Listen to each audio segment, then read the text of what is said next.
मैं हूं आपके साथ अनुष्का और आप देख रहे हैं रीड न्यूज। गांव फतेहपुर विल्लोज पृथला विधानसभा क्षेत्र के पीटीएलआर कॉलेज में कोचिंग बाय विनोद का उद्घाटन माननीय कृष्णपाल गुर्जर जी के हाथों किया गया। इसमें UPSC, HPSC, SSC, net, JRF व अन्य सभी जो कॉम्पिटिटिव एग्जाम है उनको निःशुल्क कोचिंग। नमस्कार, स्वागत है आपका रीड न्यूज में। और अभी हम पहुंचे हुए हैं फतेहपुरा विल्लोज में और आप देख सकते हैं कि यहाँ पे जो युवा नेता हैं भाजपा से और विनोद भाटी जी, उन्होंने युवाओं के लिए बहुत ही अच्छा प्रोग्राम रखा है, एजुकेशन के ऊपर अच्छा प्रोग्राम रखा है। आइए बात कराते हैं, इनसे बात करते हैं। यूथ हमारे साथ में, यूथ ब्रिगेड खड़ी हुई है। क्या नाम है आपका? शुभम। क्या कहना चाहोगे? यहाँ पे सुबह से आप आए हुए हो, किस चीज के बारे में आपको बताया गया है यहाँ पे? यहाँ जी एजुकेशन के बारे में बताया गया है, वो मैं आपके माध्यम से पृथले की जनता को बताना चाहता हूँ। सरपंच विनोद भाटी, जिन्होंने आज तक किसी मंत्री, नेता, अफसर किसी ने नहीं चलाई, जो इन्होंने फ्री कोचिंग बाय विनोद देने की मुहिम चलाई है। इसमें करोड़ों रुपए की लागत से इन्होंने कोचिंग दी है। और मैं आपके माध्यम से पृथले की जनता से कहना चाहता हूँ, बस्ती में चौगरदा या के लग रहे हैं पर्चा, जित देखो तो हो रही विनोद की चर्चा, यू ठाडो पावेगो चाहे कहीं बुला लीजो, या विनोद भाटी अब के विधायक बनवा दीजो। सरपंच विनोद भाटी नहीं, आप ये बताइए, आपने टी शर्ट भी पहन रखी है, ये किस लिए? आप जैसे बता रहे हो कि कोचिंग के लिए, किस चीज की कोचिंग के लिए? कोचिंग यूपीएससी, एसएससी, फिर ये अफसर लाइन के जितने भी एग्जाम जितने भी 8 टेस्ट हैं, बहुत अफसर लाइन की ड्यूटी इन्होंने तो फ्री। इससे पहले कोई किसी अवेयरनेस नहीं, किसी ने नहीं दिया। मैं बताना चाहता हूँ, बहुत हमारे जो साथी हैं, मैं भी एक एजुकेशन लाइन में हूँ, तो दिल्ली जाना पड़ता था, जिसमें रास्ते में बहुत सफ़र लगता है, आना जाना बहुत कठिन रहता है, ठीक है, और बहुत परेशानी का सामना करना पड़ता है। इन्होंने फतेहपुर विल्लोज में पृथला विधानसभा के हर बच्चे को, हर युवा को जोड़ने को, और इन्होंने पृथले में युवाओं को प्रेरित करने के लिए बहुत मुहिम चलाई थी। जैसे दयालपुर में इंटरनेशनल कबड्डी हो, जिसमें बड़े बड़े प्लेयरों का मार्गदर्शन किया, और छांसे में कबड्डी कराई इन्होंने,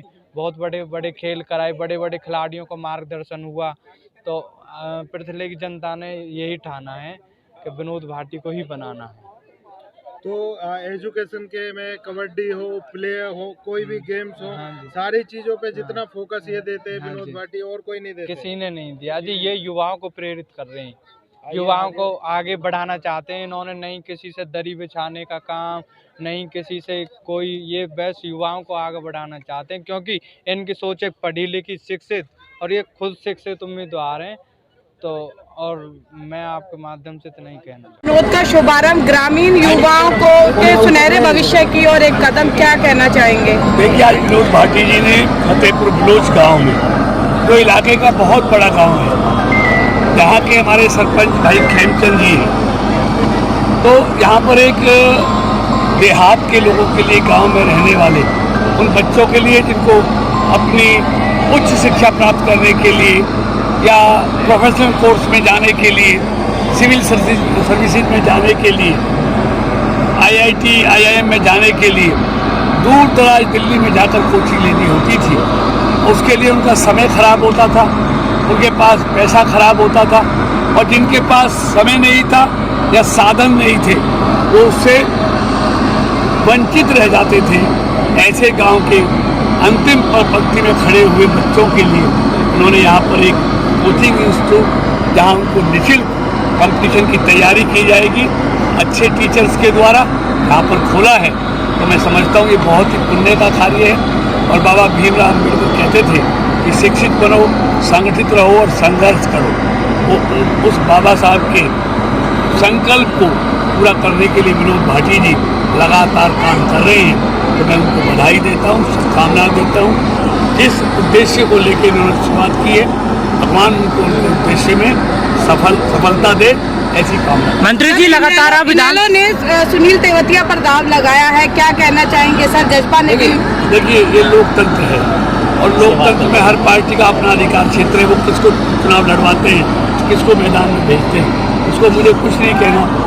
ये तो अंतिम निर्णय तो जनता की अदालत में होना है, जनता ने फैसला करना है। तो इसलिए हर पार्टी अपना उम्मीदवार भेजेगी, लेकिन फैसला इस जागरूक मतदाताओं ने करना है कि देश किसके हाथों में सुरक्षित है, देश किनके हाथों में आगे बढ़ सकता है, दुनिया की तीसरी आर्थिक शक्ति बन सकता है, ये लोगों को मालूम है।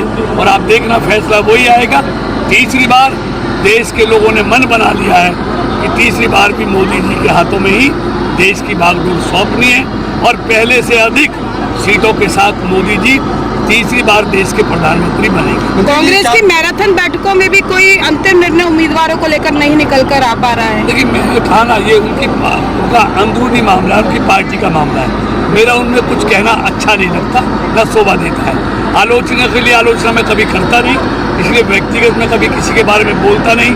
मैं देश किसके नेतृत्व में आगे बढ़ा है, ये मेरा काम है। क्या क्या काम 10 साल में मोदी जी के नेतृत्व में हुए, देश कैसे दुनिया की 5वीं आर्थिक ताकत बना है, कैसे कैसे देश में विकास हुआ है, वो मेरा काम लोगों के बीच में बताना है।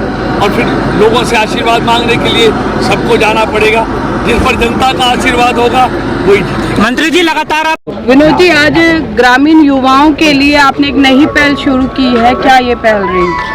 बहुत बहुत धन्यवाद पत्रकार साथियों। मैं आपको बताना चाहता हूं कि आज मैंने पृथला क्षेत्र के नौजवानों के लिए, छात्र छात्राओं के लिए गांव फतेहपुर में जो सेंटर पॉइंट है हमारे पृथला क्षेत्र का, उसमें कोचिंग बाय विनोद एक कोचिंग सेंटर की आज शुरुआत की है, जिसका उद्घाटन माननीय मंत्री जी ने किया, आप सभी सरदाई ने किया, पंच सरपंचों ने मिलकर किया। इस कोचिंग सेंटर का सिर्फ एक उद्देश्य है कि जो शहर में बच्चे ज़्यादा अपग्रेड हो रहे हैं, शिक्षा के ज़्यादा मौके हैं, तो मेरा पृथला क्षेत्र किसी से पीछे नहीं रहेगा। मेरा पृथले का नौजवान शिक्षा के मामले में आगे रहेगा। उसी क्रम में मैं अपने पृथला के नौजवानों को फ्री ऑफ कॉस्ट कोचिंग दूंगा, किसी से 1 रुपया नहीं लिया जाएगा। इसमें यूपीएससी, एसएससी, पीसीएस जैसे 8 स्टेट बोर्ड के एग्जामों के लिए फ्री में कोचिंग दी जाएगी। 10 टीचर दिल्ली से नेशनल लेवल के, वो दीपक जी, मीतू जी की पूरी टीम है, वो यहाँ